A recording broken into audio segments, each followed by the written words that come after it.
Bangladesh premier league BPL একাদশ সংস্করণের চূড়ান্ত সূচি প্রকাশ করেছে বাংলাদেশ ক্রিকেট বোর্ড। মঙ্গলবার সন্ধ্যায় বিসিবির পক্ষ থেকে পূর্ণাঙ্গ সূচি গণমাধ্যমে পাঠানো হয়। সূচি অনুযায়ী আগামী 30 ডিসেম্বর দুপুর 1টায় ফরচুন বরিশাল বনাম দুর্বার রাজশাহীর ম্যাচ দিয়ে শুরু হবে এবারের বিপিএল। একই দিন সন্ধ্যা 6:30টায় রংপুর রাইডার্সের বিপক্ষে মাঠে নামবে ঢাকা ক্যাপিটালস। বিপিএল এর লিগ পর্বে দিনে 2টি করে ম্যাচ অনুষ্ঠিত হবে। শুক্রবার বাদে সপ্তাহের অন্য সব দিন প্রথম ম্যাচ শুরু হবে দুপুর 1:30টায়, দ্বিতীয় ম্যাচ শুরু হবে সন্ধ্যা 6:30টায়। আর শুক্রবার প্রথম ম্যাচ দুপুর 2টা এবং দ্বিতীয় ম্যাচ সন্ধ্যায় 7টায় মাঠে গড়াবে। 30 ডিসেম্বর থেকে 1 ফেব্রুয়ারি পর্যন্ত চলবে লিগ পর্ব। এর মধ্যে 30 ডিসেম্বর থেকে 3 জানুয়ারি পর্যন্ত এই পর্বের প্রথম 16 ম্যাচ হবে ঢাকায়।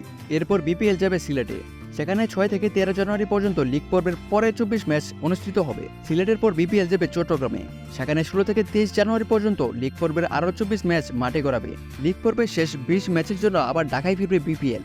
একই সঙ্গে প্লে অফ এবং ফাইনাল ম্যাচও অনুষ্ঠিত হবে ঢাকায়। আগামী 3 ফেব্রুয়ারি প্লে অফ পর্বের এলিমিনেটর এবং প্রথম কোয়ালিফায়ার ও 5 ফেব্রুয়ারি দ্বিতীয় কোয়ালিফায়ার অনুষ্ঠিত হবে। আর 7 ফেব্রুয়ারি অনুষ্ঠিত হবে বিপিএল এর ফাইনাল।